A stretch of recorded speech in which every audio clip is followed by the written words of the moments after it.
여호와여, 나의 말에 귀를 기울이사 나의 심정을 헤아려 주소서. 나의 왕 나의 하나님이여, 내가 부르짖는 소리를 들으소서. 내가 주께 기도하나이다. 아버지 하나님, 한 주간도 힘들고 어려웠던 삶 가운데 여러 가지 많은 상흔들을 안고 오늘도 주의 거룩한 은혜의 보좌 앞에 나오게 하신 것 감사합니다. 이 시간도 우리의 심정을 능히 헤아려 주실 하나님 아버지, 이 시간 예배를 통하여 간구하는 우리의 모든 기도가 응답되는 풍성한 시간 되게 하여 주시고, 하나님의 거룩한 성령의 은혜의 위로의 영이 우리 모두에게 임재해 주심으로 다시 한번 영적인 새로운 결단과 격려와 용기를 덧입는 귀한 거룩한 예배 되게 하여 주옵소서.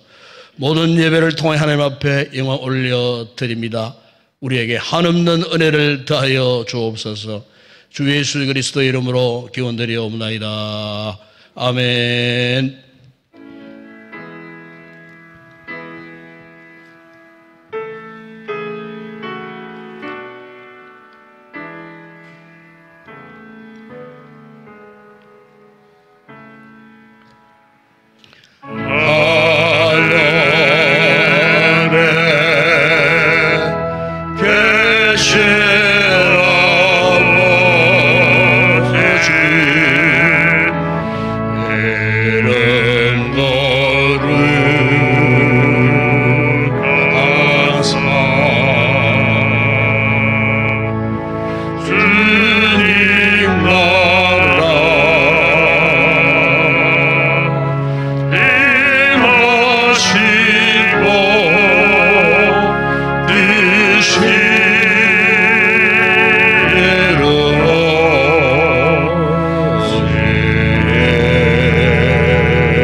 주 안에서 항상 기뻐하라. 내가 다시 말하노니 기뻐하라.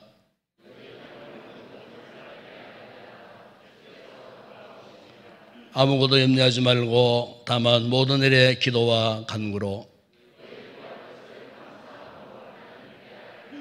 그리하면 모든 지역에 뛰어난 하나님의 평강이 끝으로 형제들아, 무엇이든지 참되며 무엇이든지 경건하며 무엇이든지 옳으며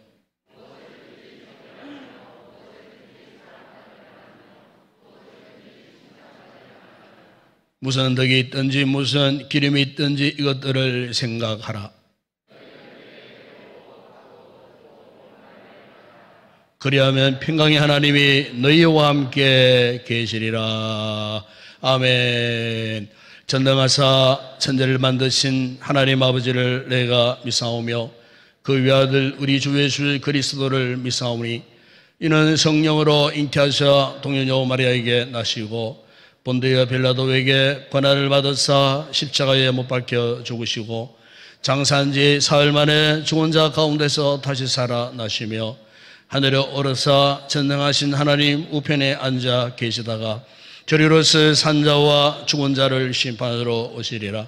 성령을 믿사오며 거룩한 공회와 성도와 서로 교통하는 것과 죄를 사하여 주시는 것과 몸이 다시 사는 것과 영원히 사는 것을 믿사옵나이다. 아멘.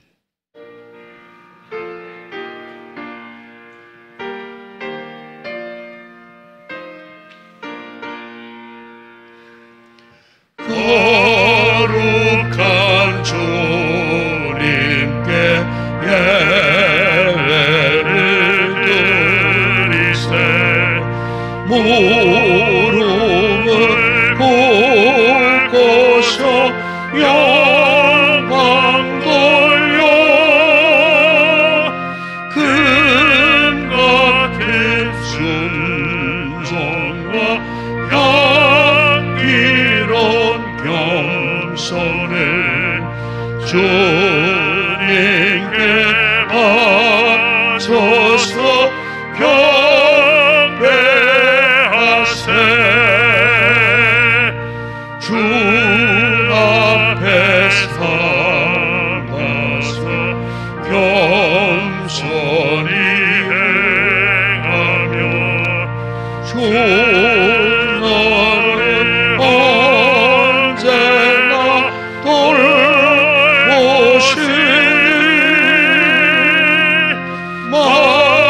말씀의 위로와 기도의 응답을 내가 길 바르게 인도하리 주 앞에 설 때에 두려워 말아라 가난한 우리를 도우시니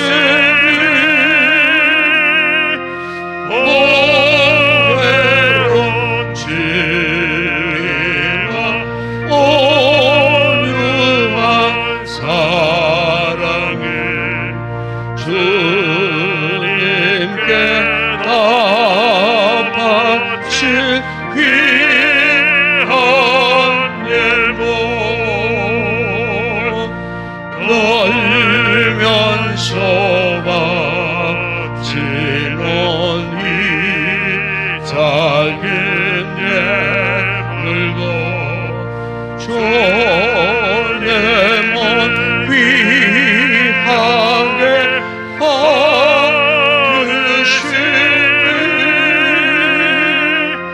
오는 밤 지나고 새 아침 맞으니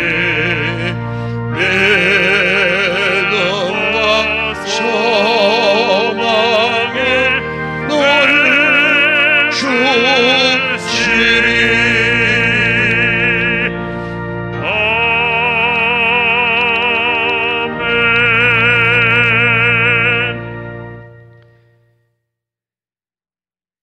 하나님은 우리의 피난처시요 힘이시니 환난 중에 만날 큰 도움이시라. 지난 한 주간도 눈동자처럼 지켜주시고 은혜 주심에 감사를 드립니다. 성령께서 이 예배 가운데 함께하여 주셔서 우리의 예배를 기뻐 받아 주옵소서. 참된 예배자를 찾으시는 주님, 신령과 진정으로 온 마음 다해 드릴 때 이곳에 모인 모든 성도들이 참된 예배자로 부름받게 하여 주옵소서. 9월부터 시작되는 비대면 셀 모임과 행복 모임, 제자 훈련 가운데 함께 하사 은혜 받고 많은 결실을 맺는 가을 모임이 되게 하여 주옵소서. 오늘 목사님 통해서 주신 말씀에 기름 부어 주시다 큰 은혜 받는 시간 되게 하여 주옵소서. 영육간의 강건함으로 지켜주시고 사모님의 건강도 허락하여 주옵소서. 이 나라를 특별히 사랑하사 무너져가는 자유민주주의를 지켜주옵소서. 공의와 정의가 다시 회복되어 강물과 같이 흐르는 나라가 되게 하여 주옵소서. 특히 내년 대선에는 하나님을 두려워하고 정직하며 국민을 진정으로 주인을 섬기며 소외된 자를 보살피는 그런 지도자를 세워 주옵소서. 하나님의 창조 질서를 위협하며 자유를 억압하려는 악법들이 국회를 통과하지 못하도록 막아 주옵소서. 예수님의 지상 명령에 따라 열방 가운데 복음을 들고 나가 있는 선교사님들과 그 사역 위에 기름 부으시사 어려운 여건들을 주님이 주시는 능력으로 이기며 그 가정과 자녀들을 지켜 주옵소서. 코로나가 하루속히 종식되기를 소망합니다. 일상의 회복을 허락하여 주옵소서. 이 재난을 통해 우리에게 주시는 하늘의 큰 뜻을 깨닫는 시간 되게 하여 주옵소서. 우리의 믿음이 결코 약해지지 않도록 지켜 주옵소서.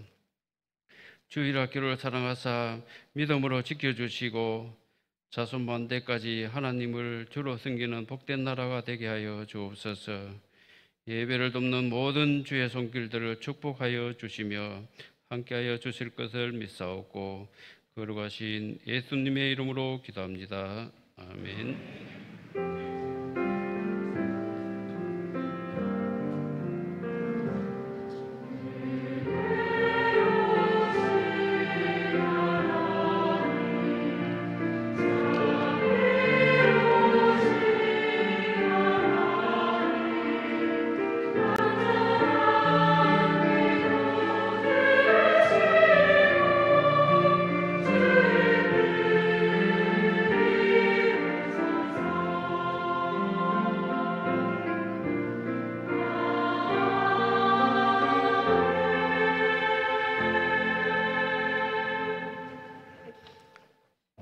오늘도 우리 교회 또 예배에 처음으로 찾아주신 시가족 여러분들을 진심으로 환영을 드립니다. 예배에 저를 만나주시고 축복기도 받고 교회 안내 잘 받고 돌아가시면 고맙겠습니다. 가을 행군 모임이 지난 주간 우리 셀 리드 훈련으로 시작되었습니다. 이번 주간부터 본격 한 주간 모임에 들어가겠습니다. 비록 비대면이지만은 우리가 최선을 다해서 이번 가을에 또 귀한 영혼들을 우리 전도하기 위해서 지난주에 나누어 드린 베스트 작정 봉헌서를 헌금할 때 올려주시고 다음 주일부터는 봉헌함에 바로 뒤에 안내석에 주셔서 전달하시도록 그 봉헌해서 함께 기도하도록 그렇게 하겠습니다.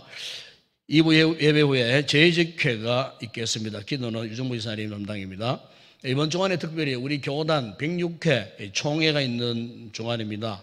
이번에는 울산에서 3개의 교회로 나누어서 그렇게 이 총회가 진행됩니다. 특별히 우리 교회에서는 현재 노회 회계되시는 김윤규 장로님이 당연적으로 총회에 참여하시게 되겠습니다. 이 위해서 여러분 기도 많이 해주시고 또 성총회가 되어줄 수 있도록 또 기도 많이 부탁을 드립니다.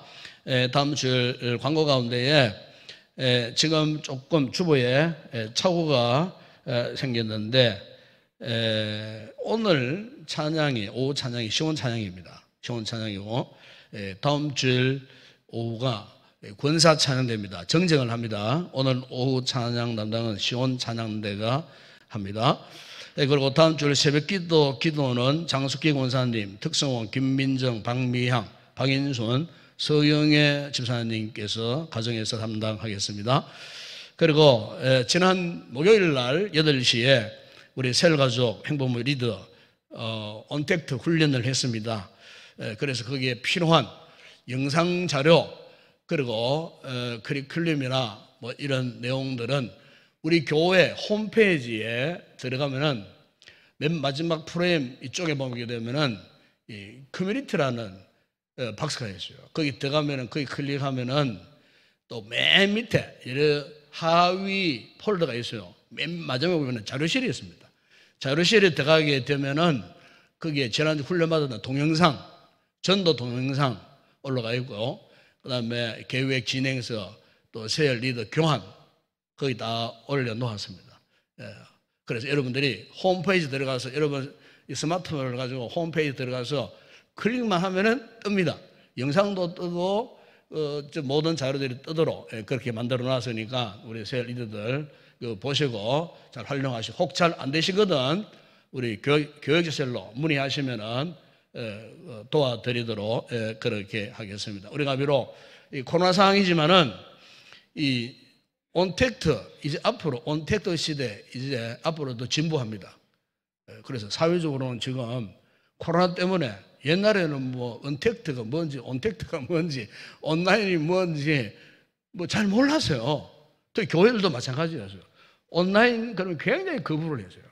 어떻게 예배를 온라인으로 드리느냐, 어떻게 헌금을 온라인으로 보관하느냐, 굉장히 신학적 비판도 많았어요. 이제는 완전히 분위기가 바뀌어 버렸어요. 앞으로 이제 코로나 이후에도 이제 온택트, 오프라인보다도 온라인에서의 굉장한 이제 사회적인 이제 문화, 문명, 뭐 우리 일상생활 할 것 없이 엄청난 진보를 이룰 겁니다. 앞으로 이제 뭐 인공지능부터 해가고 뭐 등등 이제 뭐 그 뭡니까? 메가버스 뭐 이런 등등의 이제 이 플랫폼들이 엄청나게 개발돼야 합니다. 그러면 앞으로 교회가 이렇게 기존의 오프라인 시기로 예배 드리면요, 이 젊은 사람들이 교회 안 옵니다, 이제. 그래서 그나마 우리 교회는 조금 구미에서도 이런 부분이 좀 앞서갑니다, 지금 우리가. 모든 예배나 모든 진행 상황들이. 그래서 앞으로 우리 교회가 이런 부분에 어쨌든 앞으로 그런 물결이 휘몰아쳐 옵니다. 그리고 앞으로 교회가 이런 걸 만발히 준비를 하고, 주일학교도 마찬가지예요. 주일학교도 이 온택트 이런 부분을 개발을 해가지고 앞서가지 못하면은 아이들 교회 오지 않습니다, 이제. 이런 부분에 앞으로 우리 한국 교회들이 살아남기 위해서 참 많은 노력을 하고 연구를 하고 있어요.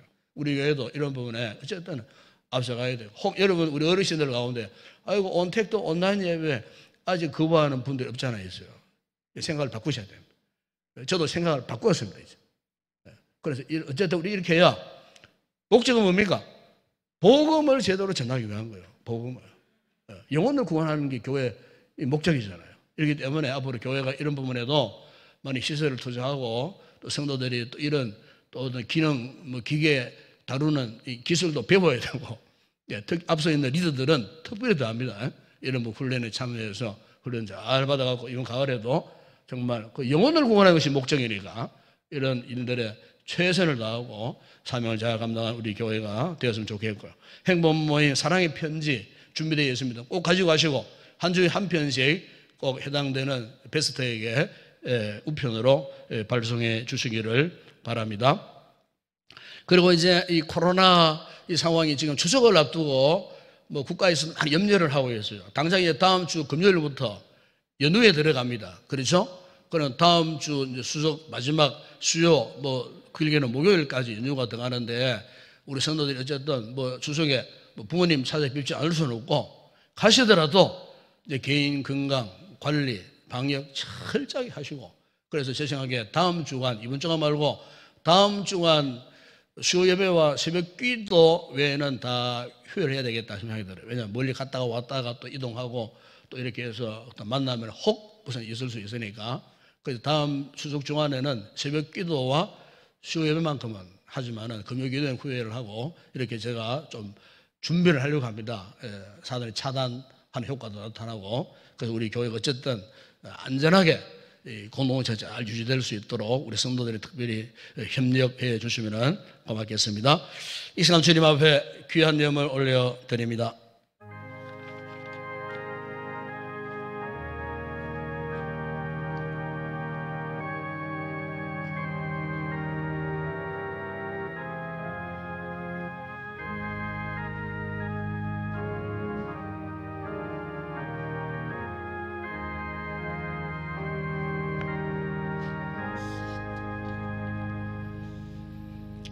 아버지 하나님, 오늘 우리를 거룩한 예배자로 불러주시고 주님 앞에 받은 바 축복의 열매들을 가경 아름다운 예물로 믿음으로 고백하며 봉헌에 올리게 하신 것 감사합니다.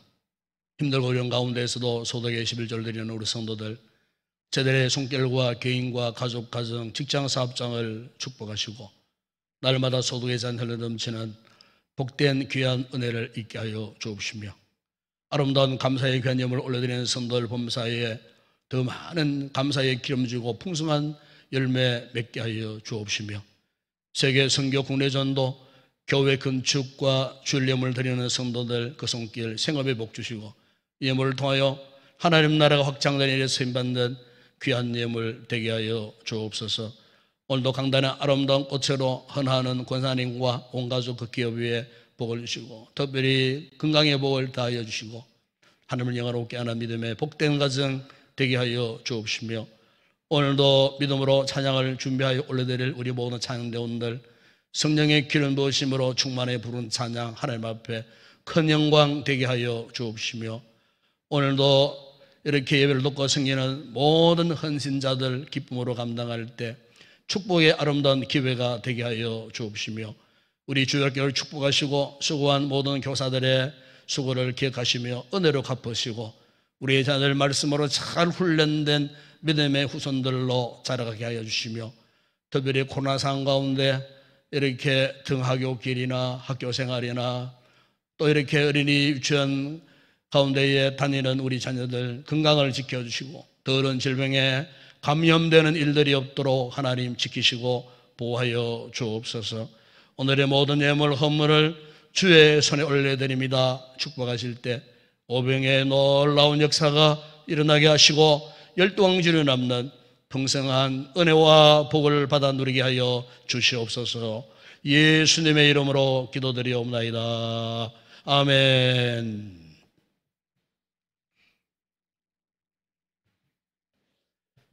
오늘 상고할 하나님 말씀입니다. 오늘은 창세기 제46장 1절에서 6절 말씀입니다.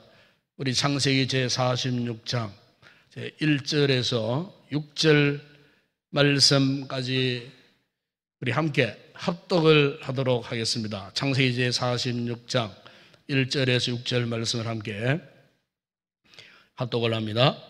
이스라엘이 모든 소유를 이끌고 떠나 브엘세바에 이르러 그의 아버지 이삭의 하나님께 희생 제사를 드리니, 그 밤에 하나님이 이상 중에 이스라엘에게 나타나 이르시되 야곱아 야곱아 하시는지라.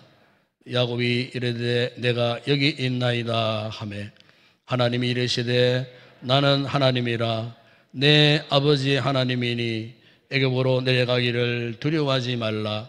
내가 거기서 너로 큰 민족을 이루게 하리라. 내가 너와 함께 애굽으로 내려가겠고 반드시 너를 인도하여 다시 올라올 것이며, 요셉이 그의 손으로 내 눈을 감기리라 하셨더라.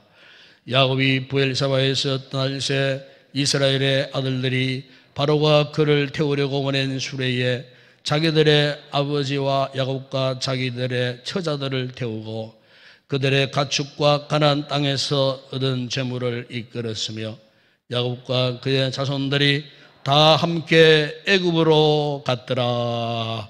아멘.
할렐루야. 네, 물리학에 보게 되면은 이 가속도라는 말이 나옵니다. 이 말을 물리학에서는 수학적으로 굉장히 어렵게 그렇게 이제 설명을 합니다. 그러나 쉽게 간단하게 말씀드리면은 이 가속도라는 것은 어떤 그 물체에 아주 강력한 힘이 가해질 때 속도와 방향이 변화되어지는 현상을 이 가속도라 그렇게 표현을 합니다. 이를테면은 야구 경기를 보시면은 이제 야구 경기에서 이제 타자가 이제 배트를 들고 이제 공을 치게 서 있지 않습니까? 그러면 이제 이 투수가 공을 던집니다. 던졌을 때에 그 공이 타자의 그 야구 배트 방망이에 그 맞는 그 순간을 일컬어서 임팩트라고 그래요. 영어로 임팩트. 그러니까 공이 배트에 맞는 그 순간 큰 충격, 그 충격이 가해지는 그 충돌의 그 시점을 임팩트라고 그러는데, 그런데 임팩트를 통해서 이 공이 얼마만큼의 속도로 이 바뀌어지느냐. 여러분 아시겠지만은 이 타자가 공을 칠 때 이 공이 어디로 날아가는지 알 수 없어요. 또 얼마나 빠른 속도로 날아가는지를 알 수가 없어요. 예측할 수가 없어요. 그래서 보통 이 투수가 공을 던질 때 보통 시속 한 140km라고 말했을 때에 공이 타자의 그 방망이에 맞는 임팩트를 통해서 공이 날아가는 속도는요, 거의 시속 한 207km가 된다 그래요. 그러니까 공이 투수가 공을 던진 그 속도보다도 거의 2배 이상의 빠른 속도로 날아가는 거예요. 날아가는데 가속도가 붙었고 날아가는 거예요. 그러면은 그 공이 어느 지점으로 날아가는지 알 수가 없는 거예요. 그래서 쳐서 점수를 획득하게 되면은 그러지 않더라, 이제 이렇게 그렇게 이제 이야기를 하지 않습니까? 여러분, 오늘 우리가 삶을 살다 보게 되면요, 오늘 우리의 삶에 있어서도 나 자신도 모르는 어떤 충돌 상태가 일어날 때가 있어요. 삶의 이래 많은 상황 가운데 이런 충격적인 그런 상태에 돌입하게 되면요, 내가 원하는 방향과 내가 원하는 이 목적이 아닌 다른 전혀 엉뚱한 곳으로 내 삶이 그냥 날아가 버리는 듯한, 마치 삶의 그 같은 임팩트 가운데에 내 삶이 방향을 잃어버리는 거예요. 때로는 목적을 잃어버리는 거예요. 그래서 전혀 다른 상황 가운데 혼란 속에 내던져질 때가 있어요. 이렇게 될 때 보통 사람들은 이렇게 이제 스스로를 이제 한탄을 합니다. 도대체 내가 지금까지 무엇을 해왔지? 내가 지금까지 뭘 위해서 내가 살아왔던가? 내가 지금까지 뭘 위해 이렇게 정신없이 분주하게 달려온 거야? 근데 남은 게 이게 뭐야? 뭐 이러면서, 예를 들어 우리 인생에 이 같은 상황 속에 들어가게 되면은 참 여러 가지 혼란스러운 상황들을 우리가 경험하게 되는 것을 보게 돼요. 마치 그동안 돈 내가 뭐 돈 버는 뭐 기계처럼 달려온 내 인생을 돌아보면서 인생의 깊은 회의에 빠지기도 하고, 때로는 밀려오는 인생의 허탈감, 허무감을 이기지 못해서 이 보면요, 되게 또 사춘기가 돌아오는 그런 어른도 있어요. 사춘기 아시지 않습니까? 이유 없는 방황, 막 이렇게 해서 막 인생의 두 번째 사춘기에 빠져 들어가가지고 막 어쩔 수 없는 상황 속에 어떤 분들은요, 유서 한 장 딱 남기고는 사랑하는 사람 곁을 떠나기도 하고, 그런 상황 가운데 온 가족이 상처를 받고 아파하기도 하고, 이런 상처들을 입는 이런 분들이 오늘 우리 주변을 둘러보게 되면요 굉장히 많아요. 예. 여러분 저는 아이들이 좋아하는 동화 가운데 여러분 잘 아시겠지만 토끼와 거북이 이야기 참 저는 재미있게 지금도 생각하면 참 여러 가지 교훈들이 많은 것 같아요. 여러분 우리가 인생을 잘 산다는 것, 인생을 행복하게 산다는 것이 꼭 토끼처럼 살아야 되는가? 그 토끼와 거북이 경기 내용을 가만히 보게 되면 그게 아니구나. 때로는 거북이처럼 느림의 이 같은 미학도 있구나. 아무리 당황스럽고 아무리 황급한 이 같은 상황을 만나더라도 이 거북이처럼 그 느림 한 템포 늦추어서 한번 자신을 돌아보고 현재 내가 처한 상황을 곰곰이 한번 생각해보고 조금 속도를 늦추어서 준비하는 이 같은 여유 있는 모습, 이것도 참 필요하다 그런 생각이 들어요. 여러분 아마 음악을 좋아하시는 분들 잘 아실 거예요. 우리 음악 악보를 쭉 보게 되면은 뭐 여러 가지 그 음악을 위한 여러 가지 기호들이 많아요. 뭐 샘여림표, 뭐 또 쉼표 이런 것들이 있어요. 샘여림표 가운데에 포르테 같은 거는 막 강하게 불러라. 어떤 노래를 막 강하게 불러라. 또 때는 또 더 강하게, 아주 강하게 뭐 이렇게. 또 피아노 같은 경우는요 약하게, 아주 약하게, 더 약하게 피아노 시시모 뭐 이런 용어들이 있지 않습니까? 그러다가 어느 한 점에는 이 쉼표가 있어요. 그러니까 노래를 그냥 잘 부른다는 것이 자기 마음대로 기호에 상관없이 그냥 무작정 막 소리만 높여서 처음부터 끝까지 옥타브 높여갖고 막 끝까지 부른다고 그래서 노래 잘 부르는 게 아니에요. 그 기호에 맞추어서 어떤 부분에서는 이렇게 약하게 부르다가 갑자기 또 강하게 부르기도 하고 숨을 쉴만한 곳에 숨을 쉬어야 되지. 숨도 안 쉬고 막 이렇게 막 그냥 이어서 부르다 보면 나중에는 막 곡도 꼬이고 뭐 사람이 듣기에도 불편하고 답답하고요. 노래를 참 우리는 가수일수록 성악가일수록 철저하게 악보를 보고 기호를 보고 거기에서 그 리듬의 흐름을 타서 이렇게 먼저 자신이 감동을 받아요. 자신이 감동을 받고 자신이 감동을 받아야 그 노래가 청중들에게 큰 감동이 임하는 것처럼 여러분 오늘 우리가 때때로 삶을 살다가 실패를 경험할 때 많아요.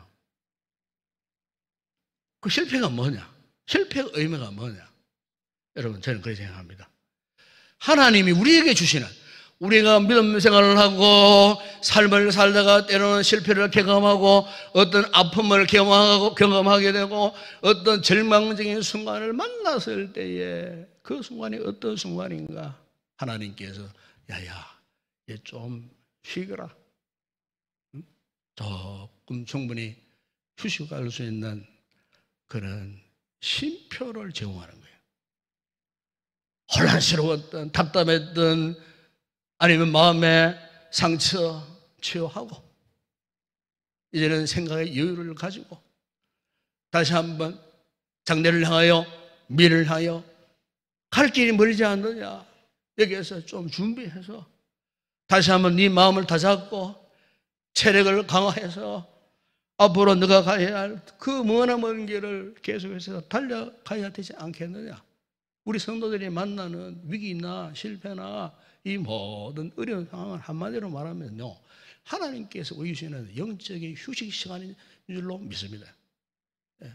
그런 것도 우리 인생에 필요하다는 거예요. 여러분 오늘 함께 읽었던 이 본문을 보시면 인생의 우여곡절을 경험했던 야곱이가요 아들 요셉이가 살고 있는 애굽 땅으로 이제 가게 되었어요. 22년 전에 졸지에 요셉의 종적을 감추고 실종된 그 아들 형들이 시기 질투해서 그 동생을 애굽의 노예로 팔아버린 그 상태에 아버지에게는 야생 동물이 와서 물어 주겠다라고 거짓말을 했어요.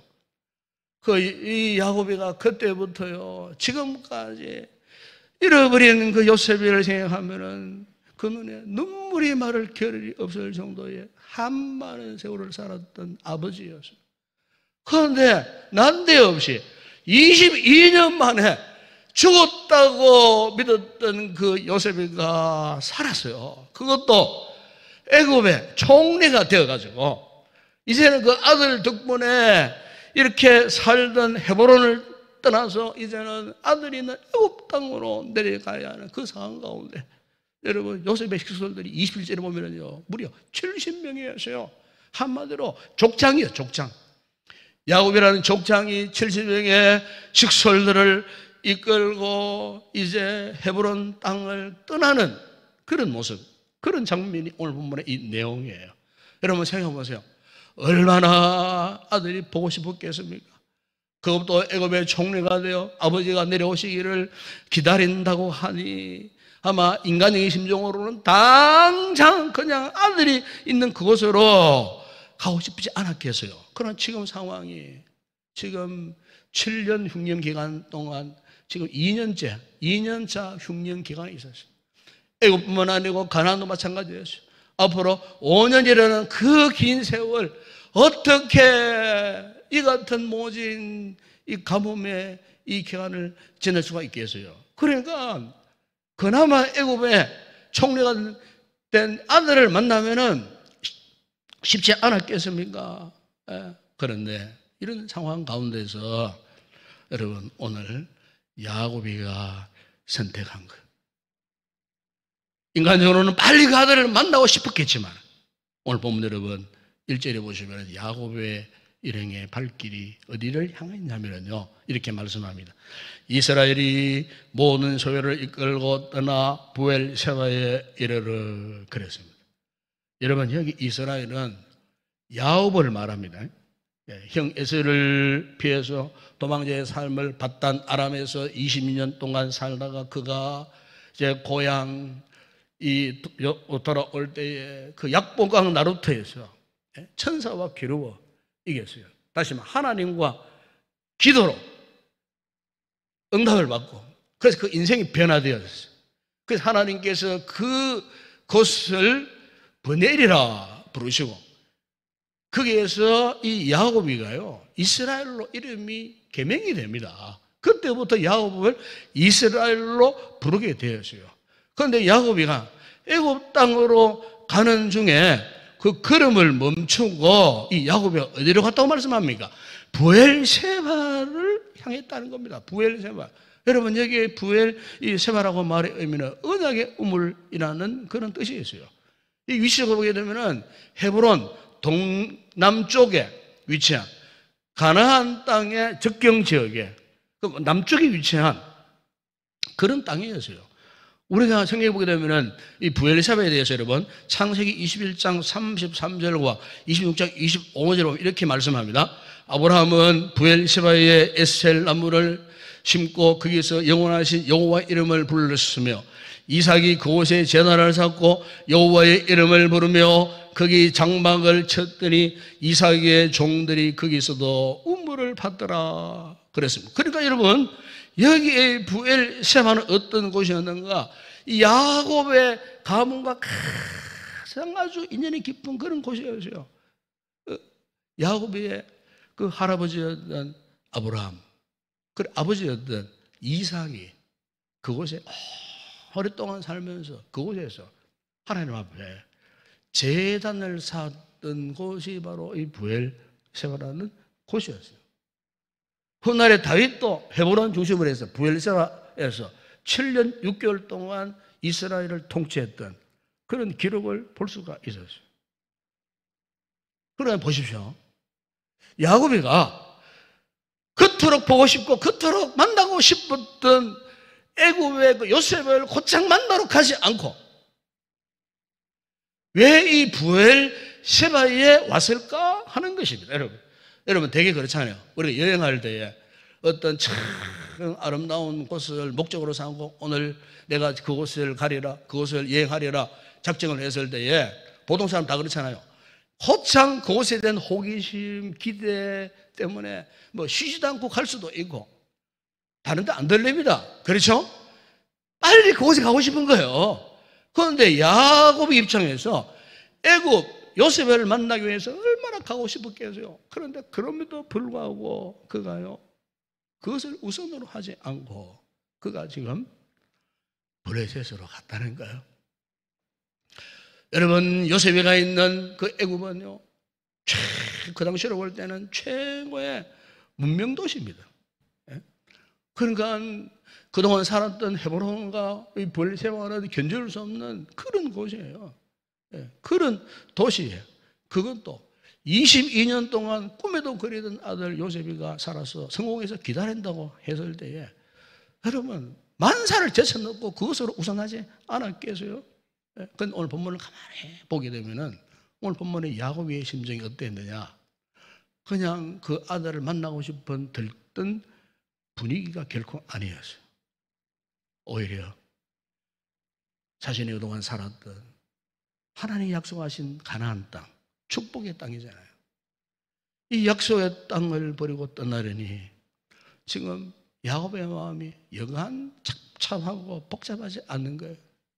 어떻게 보면은 선조들의 할아버지의 그 아버지의 족적들이 고스란히 남아있던 이 약속의 땅을 떠나려니 죄스럽기도 하고 염려가 되기도 하고 고민스럽기도 했을 거예요. 만약 우리가 인도에 살다가 갑자기 저 미국 뉴욕으로 이사를 간다 했을 때 마냥 즐거운 게 아니에요. 즐거움보다도 염려, 걱정, 두려움 이런 것들이 앞설 수밖에 없어요. 지금 야곱의 심정이 마치 그러했다는 것입니다. 뿐만 아니라 야곱에게는요, 옛 젊은 시절에 객지 생활에 트라우마가 있었어요. 형 에셀을 피해갖고 수철기 되는 바단 아람 외삼촌 라반의 집에서 20년 세월 동안 그의 표현대로 험악한 세월을 누려 살았어요. 그러니까 이 객지의 생활이 어떤 것인지 야곱은요 누구보다도 더 잘 알았어요. 나이가 들었지만 아직까지 옛 객지 생활의 트라우마가 남아있는 상태에서 그 식솔들을 이끌고 그것도 대제국 문명도시 애굽에 산다 했을 때 여간 마음에 걱정거심이 안 될 수가 없다는 거예요. 예, 막 두려움이 그냥 칵 밀려오는 이 같은 이 상황 가운데 이 같은 중차대한 순간에 그가 했던 일이 무엇인가? 여러분, 여기에서 우리가 참 삶을 살다 보게 되면요 위기의 순간이 올 때 있어요.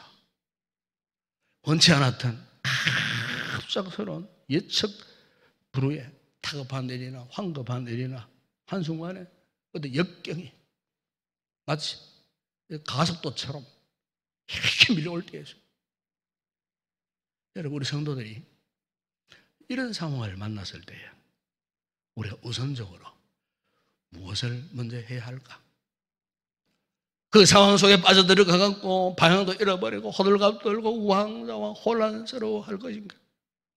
여러분, 바로 그 순간에 우리 성도들이 인생의 발걸음을 한 템포 놓쳐보는 것은 참 지혜로운 모습이에요. 여러분, 오늘 본문의 야곱을 보십시오. 그도 그런 와중 가운데 한 템포를 늦추면서 그가 어디를 향하였다가요? 부엘세바로 올라갔습니다. 거기서 뭘 했습니까? 하나님께 제사를 드렸습니다. 무슨 말입니까? 우리가 아무리 다급한 상황을 만났다 할지라도 우리 성도들에게 정말 중요한 것은요, 영적 충전의 시간을 갖는 것입니다. 하나님 앞에서 자기 발견의 시간을 갖는 것입니다. 앞으로 자신이 가야 할 길을 하나님께 묻는 시간을 가지는 것입니다. 그리고 하나님의 뜻을 발견하는 시간을 갖는 것입니다. 여러분, 야곱의 인생에 이렇게 무서운 가속도가 붙어버린 것처럼 경황이 없는 충격과 혼란 가운데서도 그는 하나님 앞에 나아가서 하나님 앞에 제사를 드렸다는 거예요. 여러분, 오늘 인생에 상처가 치유되고 회복의 그 모든 조짐과 시작이 어디 있느냐? 우리 성도들이 아무리 급박한 상황 속에서도요, 우리가 하나님을 우선적으로 찾아야 하는 것입니다. 우리 성도들이 새롭게 나가야 할 그 길은 그분을 만나야 돼요. 하나님이 나의 인생길을 인도해 주셔야 되는 거예요. 하나님이 나의 상처나 몸과 마음과 나의 삶의 무너진 이런 것들을 회복시켜 주셔야 되는 거예요. 예? 그렇기 때문에 우리가 아무리 힘들고 어려운 상황 가운데 던져졌다 할지라도 우리 성도들은요, 하나님을 향하는 이 마음을 잃어버리면 안 돼요. 이걸 저는 믿음이라고 말할 수 있겠어요. 이 믿음, 이 믿음의 확신, 이것이 우선적으로 되어야 한다는 것입니다. 여러분 오늘 보내보세요. 야곱이가 제사 드린 분이 누구였습니까? 그 제사의 대상이 누굽니까? 여러분 오늘 1절 하반절에 보세요. 그의 아버지 이삭의 하나님께 희생 제사를 드리니 그랬어요. 그의 아버지 이삭. 여러분 그의 아버지 이삭은 어떤 사람이었습니까? 아브라함이 100세 때 얻은 아들이었어요. 그 당시에 사라의 몸은 도저히 임신할 수 없는 그런 상황 가운데, 도저히 불가능한 상황 가운데에 전적으로 하나님의 은혜로 얻은 약속의 후손이 이삭이에요. 하나님의 은혜가 아니면 태어날 없던 사람이 이삭이었다 그 말이에요. 그가 태어났어도요, 보면은 성격이 굉장히 온순해져요. 겸손해져요. 유약한 사람이었어요. 그러나 그런 사람에게 어떻게 했습니까? 하나님이 함께 하셨어요. 하나님이 이삭을 붙들게 했었어요. 하나님이 이삭의 일평생도록 그와 함께 하셨어요. 그 이유가 무엇인가? 여러분 사도 바울이 로마서 9장 7절에 이렇게 말씀했어요. 또한 아브라함의 씨가 다 그의 자녀가 아니라 오직 이삭으로부터 난 자라야 내 씨라 불리리라 하셨으니. 무슨 말입니까? 알고 보니까 이삭은요, 장차 오실 예수 그리스도의 모양이었어요. 그러니까 하나님께서 이치는 귀한 이삭을 붙들고 이삭을 통해서 기어코 하나님의 언약을 이루가시려고 하셨기에 지금 야곱에게 필요한 것이 뭐냐? 역시 마찬가지였어요. 예? 이삭과 같은 존재가 되기를 원하셨다는 겁니다.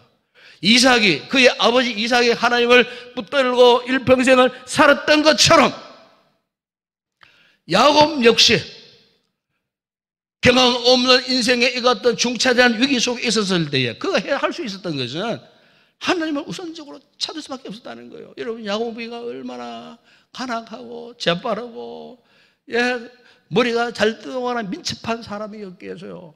되게 이런 사람들 하나님 보이지 않습니다. 하나님 바라보지 않습니다. 그렇잖아요. 자기 힘으로 자기 재주로 자기 지능으로 살 수밖에 없는. 그런데 야곱은 그런 인간이었지만 보십시오. 그는 오늘 하나님 찾기를 우선으로 했다는 것입니다. 자신의 부족, 자신의 약함, 혼자서는 아무것도 할 수 없는 존재임을 깨닫고 그가 지금 브엘세바에 올라가서 하나님 앞에 참 인격적으로 제사를 드렸는데 제사를 드릴 때 어떤 일이 일어났습니까? 본문 2절에 보십시오. 그 밤에 하나님이 이상 중에 이스라엘에게 나타나 이르시되 야곱아 야곱아 하시는지라 야곱이 이르되 내가 여기 있나이다. 여러분 지금 이 야곱이가요 이 하나님의 임재를 25년 만에 지금 경험하는 순간입니다. 그 옛날 그가 밧다람에서 돌아왔을 때에 그 약복강가 버니엘에서 만났던 그 하나님, 25년 전에 만났던 그 하나님, 그 하나님을 지금 브엘세바에 올라가가지고 그 하나님을 만났는데 그 하나님께서 야곱에게 어떻게 지금 말씀하고 있습니까? 3절에 보세요. 나는 하나님이라 내 아버지 하나님이니 애굽으로 내려가기를 두려워하지 말라. 내가 거기에서 너로 큰 민족을 이루게 하리라. 내가 너와 함께 애굽으로 내려가고 반드시 너를 인도하여 다시 올라올 것이며 요셉이 그의 손으로 내 눈을 감기리라 하셨더라. 여러분 지금 애굽으로 내려가야만 하는 이 큰 문제 앞에서 야곱이가 두려워하고 염려하고 걱정하고 있을 때에 하나님이 그의 제사를 예배를 받으시고 그에게 임재하시면 사실 말씀이 야곱아 염려하지 말라 두려워하지 말라. 애굽에 내 혼자 내려간 게 아니고 나도 너와 함께 내려갈게. 내가 너와 함께 하지 않느냐. 내가 너를 인도하지 않느냐. 네가 거기서 실컷 살다가 죽으면 다시 내가 너를 이 하나님의 약속의 땅으로 다시 돌아오도록 할게. 염려하지 말거라. 너는 나만 의지해라. 나만 붙들어라. 이 가나안 땅만 축복의 땅이 아니고 저 이방의 애굽은 역시 너희들이 머무는 곳에 내가 너를 축복할게. 염려하지 말거라. 이것은 내가 그래가 하는 일이다. 그래 내가 너와 함께 하겠다는 말이 아니냐.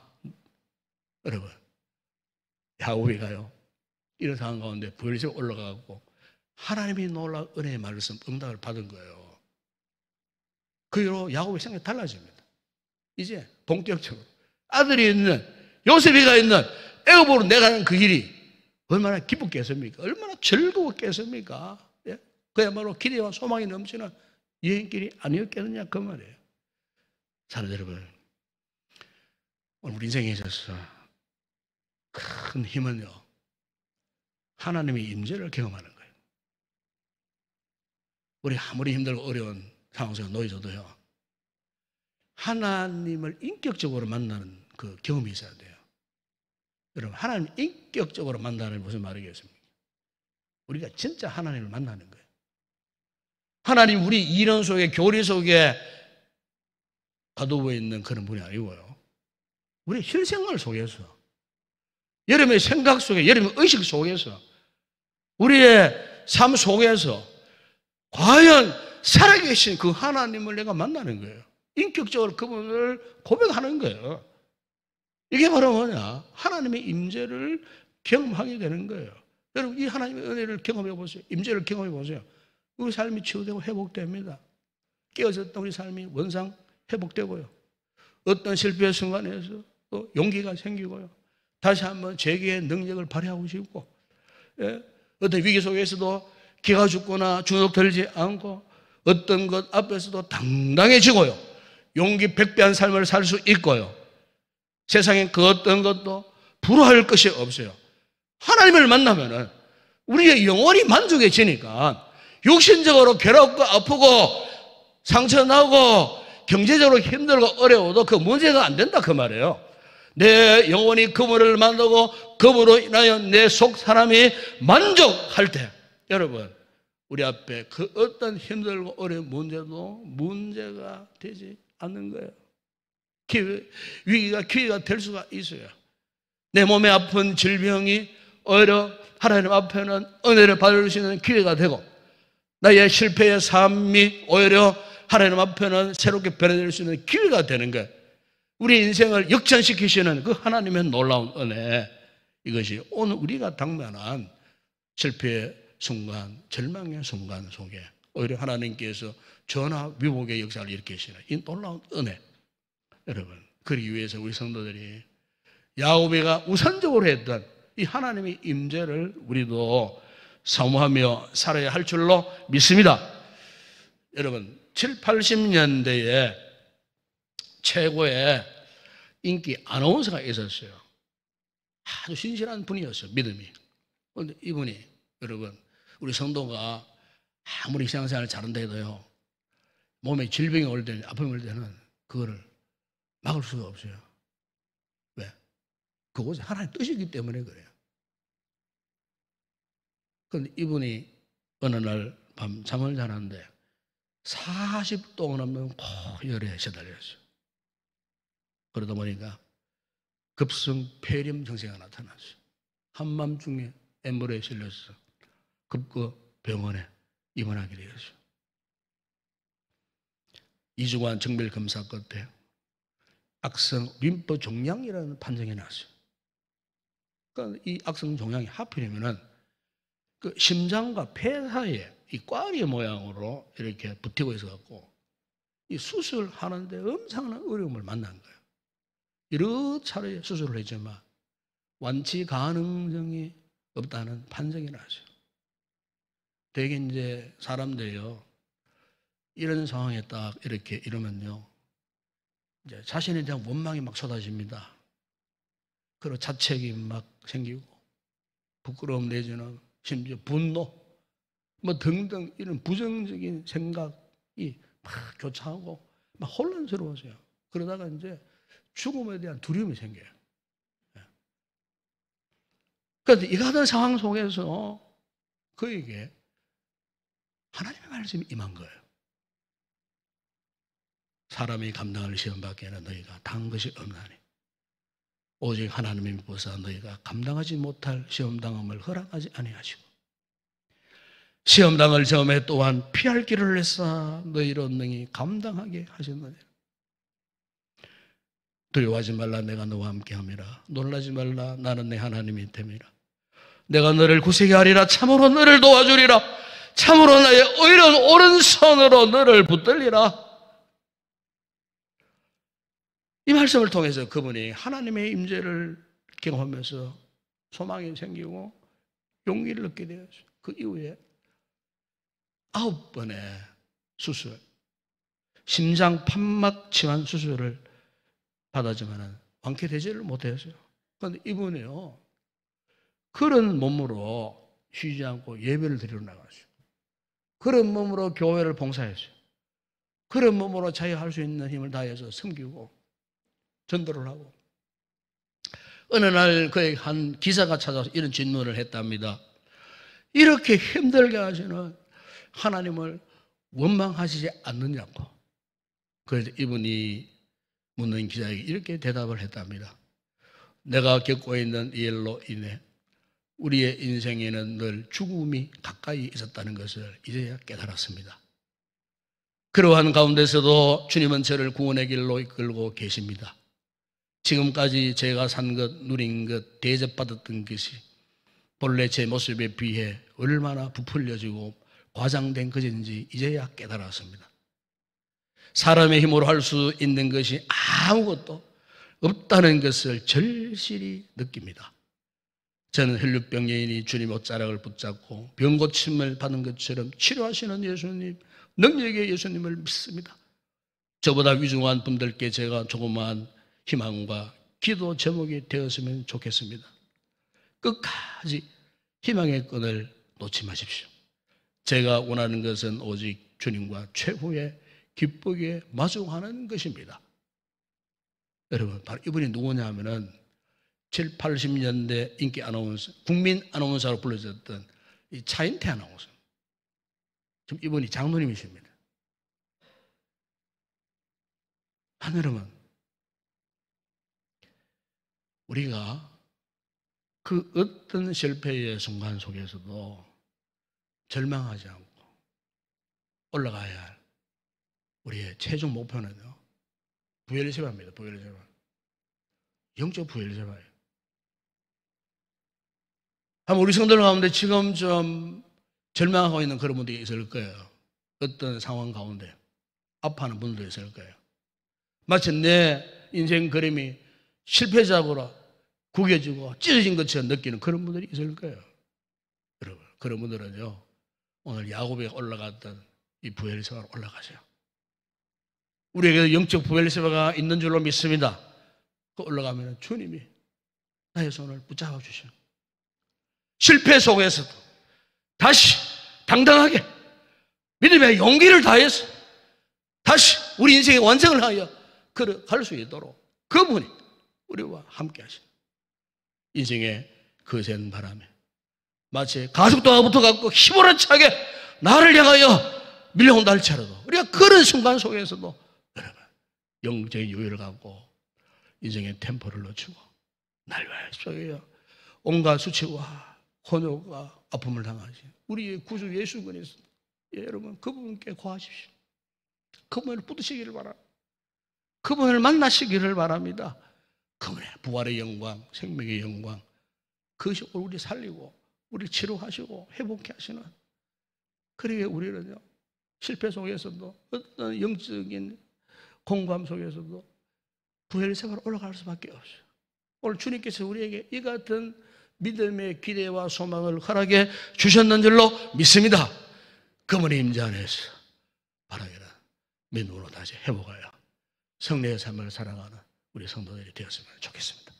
기도하겠습니다. 아버지 하나님, 참 감사합니다. 오늘도 야곱의 이 애굽 여행 가운데에 그가 부엘세바로 올라갔던 이 같은 모습을 통하여 아버지 하나님, 비록 우리 인생의 실패 속에서 우리가 우선적으로 찾아야 할 것이 바로 영적 부엘세바임을 말씀을 통해 도전받은 우리 성도들, 우리 각자가 처한 절망적인 상황, 힘들고 어려운 상황 속에 있다 할지라도 더 이상 절망하지 않고 더 이상 포기하지 않고 야곱이가 찾아가서 하나님을 만났던 그곳으로 우리 또한 올라가서 실패 속에서도 우리를 도우시고 건져주시고 회복케 하시는 이 주님의 놀라운 은혜를 경험하는 하나님의 이 임재 가운데 믿음의 성자의 삶을 살아가는 우리 모든 성도들 되게 하여 주시옵소서. 예수님의 이름으로 기도드리옵나이다. 아멘.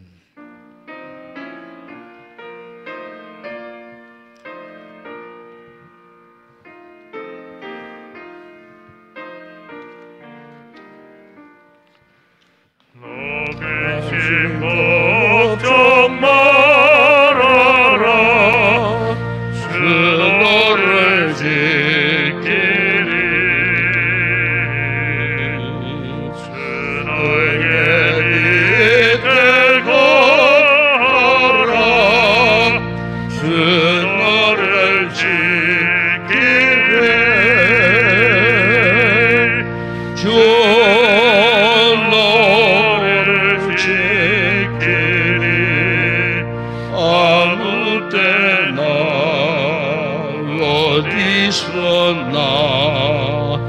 주 너를 지키리. 널 지켜주시네.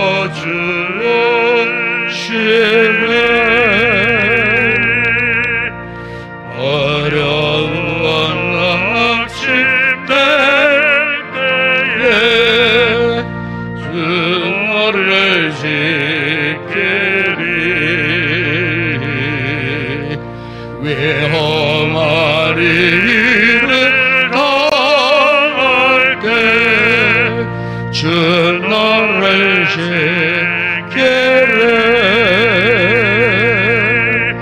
주 너를 지키리. 아무 때나 어디서나 주 너를 지키리. 널 지켜주고 지내. 너 살금일이 하시고 주 너를 지키리.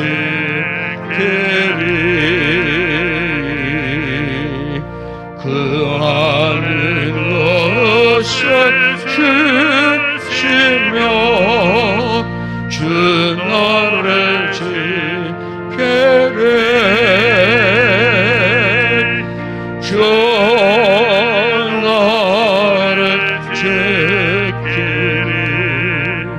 아무 때나 어디서나 주 너를 지키리. 널 지켜주고 싶네. 어려운 시련 당해도 주 너를 지키리.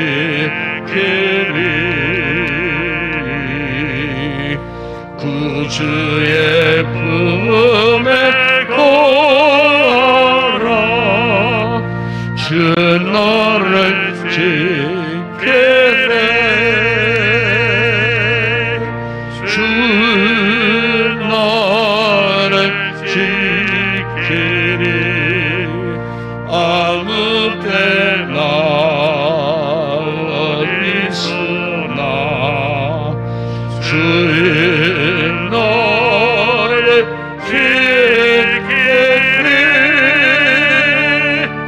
널 지켜주고 싶니.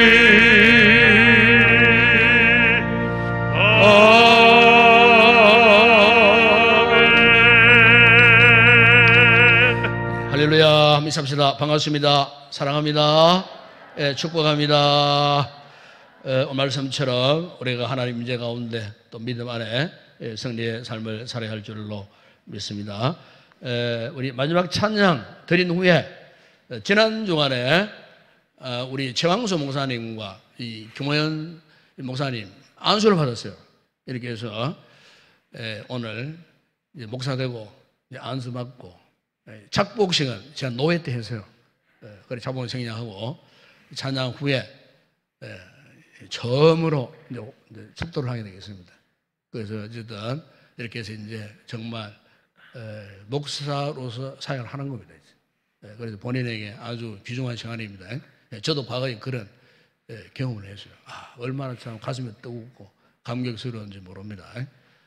이렇게 우리 장우수 목사님 오늘 준비하시고 우리 마지막 찬양 우리 다 같이 올려드립니다.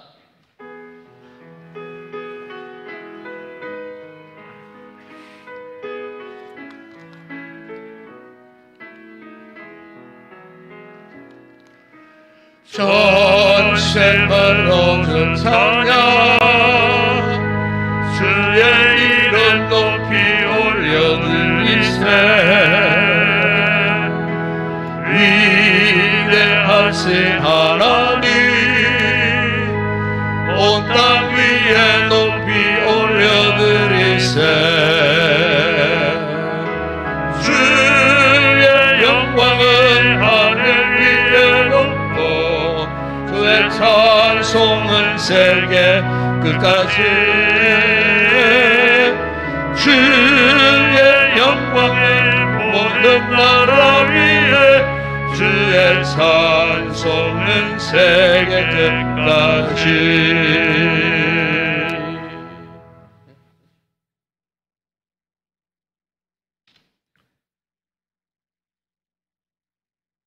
지금은 우리를 죄악 가운데서 구원하신 예수 그리스도의 은혜와 하나님 아버지의 무한하신 사랑하심과 성령의 감화 감동 교통하심의 은혜가 힘들고 어려울 때 실패의 순간에도 영적 브엘세바로 올라가기를 결단하는 이 시간 주님 앞에 예배드리는 모든 성도들과 가족들과 범사 위에 우리 교회 위에 이 나라와 민족 위에 이제부터 영원토록 함께 있을지어다.